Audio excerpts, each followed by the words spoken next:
সাদমান ইসলাম, তাইজুল ইসলাম, মেহেদী হাসান মিরাজ, নাজমুল হোসেন শান্ত, মুশফিকুর রহিম, এই পাঁচজনের মধ্যে সিলেট টেস্টের প্রথম দিনে মিলটা কোথায়? আপনার জন্য একটা কুইজ। বাংলাদেশের যে ১১ জন খেলছেন একাদশে তার মধ্যে ৫ জনের নামই বলে ফেলেছি এবং সিলেট টেস্টের প্রথম দিনে তাদের মিলটার মধ্যেই কি এই টেস্টের প্রথম দিনটার মোমেন্ট অফ দ্য ডে লুকিয়ে আছে? এমনিতেই আপনি ভাবতে পারেন যে প্রথম ওভারটাতেই দিনের আমরা উইকেট তুলে নিয়েছি, দিনের খেলার শেষ ওভারেও বাংলাদেশ উইকেট, ইনফ্যাক্ট শেষ বলেই উইকেট তুলে নিয়েছে আরও একটা, মাঝখানে যে ৮৮ ওভার খেলা হয়েছে সেখানে আরও ৬ উইকেট আমরা তুলেছি। আয়ারল্যান্ডের ২৭০ রান তুলতে তাদের আমরা ৮ উইকেট তুলে নিয়েছি। টস হেরে বাংলাদেশ বোলিংয়ে নেমেছে এবং সেইখানটাতে এই result end of the day যে আপনার কাছে খুব একটা খারাপ মনে নাও হতে পারে, কিন্তু আমি যে ওই যে ৫ জনের কথা বললাম সেই ৫ জনের যে অন্তমিল সেইখানটা আমাদের জন্য একটা বড় আফসোসের কারণ হয়ে রয়েছে কিনা, সেই কারণেই কি আমরা প্রথম দিনে নিজেরা ব্যাটিং শুরু করতে পারিনি কিনা এবং দ্বিতীয় দিনেও আয়ারল্যান্ডের প্রথম ইনিংস কন্টিনিউ করছে কি না। দিনে যখন আমরা খেলাটা শুরু করেছিলাম তখন প্রথম ওভারটাতে হাসান মাহমুদ উইকেট তুলে নিয়েছেন, বাংলাদেশের জন্য একটা বিগ ব্রেক থ্রু। টেস্টের শুরু হচ্ছে, টেস্ট সিরিজের শুরু হচ্ছে, আমরা অনেকদিন পর টেস্ট খেলতে নেমেছি, ফলে এরকম শুরুতেই মোমেন্টাম পেয়ে যাওয়াটা গুরুত্বপূর্ণ, সেইটা হাসান মাহমুদ আমাদেরকে এনে দিয়েছিলেন। কিন্তু লাঞ্চ পর্যন্ত আমরা আর কোনো উইকেট তুলে নিতে পারিনি।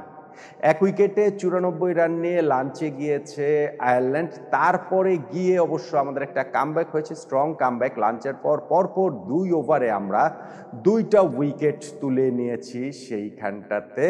হ্যাঁ, পল স্টার্লিংয়ের উইকেট, যেটা নাহিদ রানার বলে সেকেন্ড স্লিপে সাদমান ইসলাম ক্যাচ ধরেছেন, শার্প একটা ক্যাচ, এবং এরপর মেহেদী হাসান মিরাজ বোলিংয়ে এসেই তিনি এলবিডব্লিউ ওইখানটাতে করে দিয়েছেন। ওইখানটাতে আমরা যদিও এখানে আম্পায়ার আউট দেননি, কিন্তু আমরা ডিআরএস নিয়ে উইকেটটা তুলে নিয়েছি, ফলে বাংলাদেশের এই জায়গাটাতে একটা কামব্যাকটা হয়েছে। হ্যাঁ, এরপরে আয়ারল্যান্ড বেশ কয়েকবার ম্যাচে ফেরার চেষ্টা করেছে। ধরেন এরপরেই যে ২টা পার্টনারশিপ তারা করেছে সেই ২টা পার্টনারশিপই কিন্তু 50+ জুটি ছিল।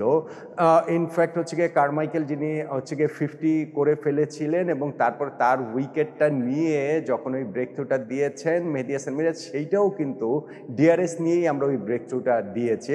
আম্পায়ার ওই কারমাইকেল যে রিভার্স সুইপ করেছিলেন সেইখানটাতে আউট দেননি, কিন্তু আমরা ডিআরএস নিয়েছি, দেখা গেছে যে ব্যাটে ওইখানটা বলটা সামান্য টাচ লেগেছে এবং সেইটাতে স্লিপ থেকে দৌড়ে গিয়ে লেগ স্লিপের দিকে ঝাঁপিয়ে পড়ে নাজমুল হোসেন শান্ত ফ্যান্টাস্টিক একটা ক্যাচ নিয়েছেন। ওই উইকেটে ব্রেক থ্রুটা আমরা পেয়েছি। তারপরে আরও একটা হচ্ছে গিয়ে 50+ পার্টনারশিপ হলো এবং কার্টিস ক্যাম্পারের সেই উইকেটটা নিয়ে ৪৪ রান যিনি করেছিলেন, ব্রেক থ্রুটা এনে দিয়েছেন আমাদের হাসান মুরাদ, বাহাতি স্পিনার, ডেবুটেন্ট। তার প্রথম উইকেটটা তিনি পেয়েছেন এবং স্লিপে নাজমুল হোসেন শান্ত ক্যাচ ধরে তিনি যেভাবে হচ্ছে গিয়ে বলটা মাটির মধ্যে ফেলে দিলেন, সেটা শুধুমাত্র উল্লাস ছিল না, ফ্রাস্ট্রেশনের জায়গাটাও ছিল। এবং সেই ফ্রাস্ট্রেশনের কথা আমি যে শুরুতে বলছিলাম যে ৫ জনের অন্তমিল, সেই জায়গাটাতেও হয়তোবা ছিল।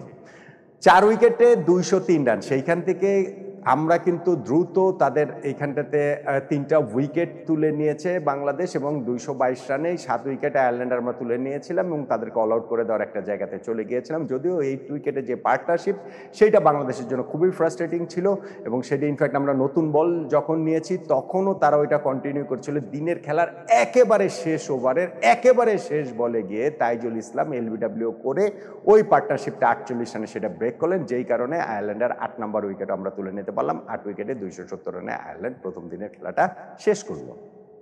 কিন্তু আমি যেটা বলছিলাম, ওই যে অন্তমিলের কথা বলছিলাম, সাদমান, মিরাজ, তাইজুল, শান্ত, মুশফিক ৫ জনই ক্যাচ ফেলেছেন। ৫টা ক্যাচ বাংলাদেশের আজকের এই প্রথম দিনে পড়েছে, যেইগুলা অবশ্যই ধরার মতো। এবং তার মধ্যে আপনি দেখেন যে প্রথম ওভারে যে আমরা উইকেটটা পেয়েছি, এরপরে দিনের খেলার 4th over, 5th over, 6th over টানা 3টা ওভারে আমরা ক্যাচ ফেলেছি।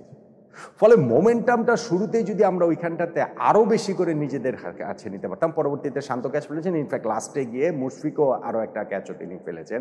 মোমেন্টামটা আমরা যদি শুরুতে এই ক্যাচগুলো ধরতে পারতাম তাহলে আয়ারল্যান্ডকে এই প্রথম দিনে আমরা অল আউট করে দিতে পারতাম নিশ্চিতভাবেই। বাংলাদেশের ম্যাচে এখন যেমন প্রথম দিন শেষে আপনি বলতে পারেন যে বাংলাদেশের অবস্থানটা খারাপ না, আবার অত ভালোও না, কিন্তু এই ক্যাচগুলো যদি আমরা ধরতে পারতাম তাহলে প্রথম দিন শেষে বাংলাদেশের অবস্থা নিঃসন্দেহে আরও অনেক ভালো জায়গাটাতে থাকতো। বাংলাদেশ কামব্যাক করেছে টু সাম এক্সটেন্ট ডেফিনেটলি। আপনি যদি ওইটা বলেন লাঞ্চের পরে পরপর ২ ওভারে প্রথম ২ ওভারে ২ টা উইকেট তুলে নিয়ে আমাদের যে কামব্যাকের রাস্তাটা, সেই জায়গাটা থেকে আমি বলব যে ওইটাকে আপনি মোমেন্ট অফ দ্য ডে বলতে পারেন।